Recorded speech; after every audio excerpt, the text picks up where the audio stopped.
గుడివాడలో ప్రధానంగా ఉన్న ఎమోషన్స్ గుడివాడ బస్ స్టాండ్ ఒకటైతే, రెండోది గుడివాడ ప్రిన్సిపాల్ రోడ్ అధ్యక్ష.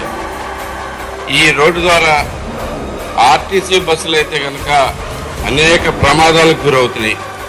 ఇలా మనం రోజు నిత్యం చూస్తూనే ఉంటాం అధ్యక్ష.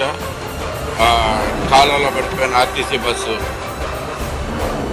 వైసీపీ గవర్నమెంట్లో 5 కోట్లు పెట్టి ఒక 4 కిలోమీటర్ల రోడ్డు శాంక్షన్ అయితే అది స్టార్ట్ అనేది చేయకుండా అలాగే పెట్టి కూర్చున్న పరిస్థితి అధ్యక్ష.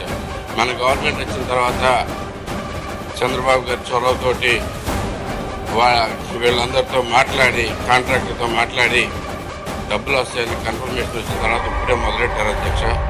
అంతేకాకుండా ఇంకొక 1,35,00,000 పెట్టి గుంతలు పూడ్చే కార్యక్రమం జరుగుతుంది అధ్యక్ష. కానీ ఇది కూడా సరిపోవట్లేదు అధ్యక్ష. ఇంకొక కనీసం జస్ట్ గుంటలు పూడుస్తానికే 80 లక్షలు మినిమం అవసరమైన పరిస్థితి అధ్యక్ష. ఇంకా ఎందుకంటే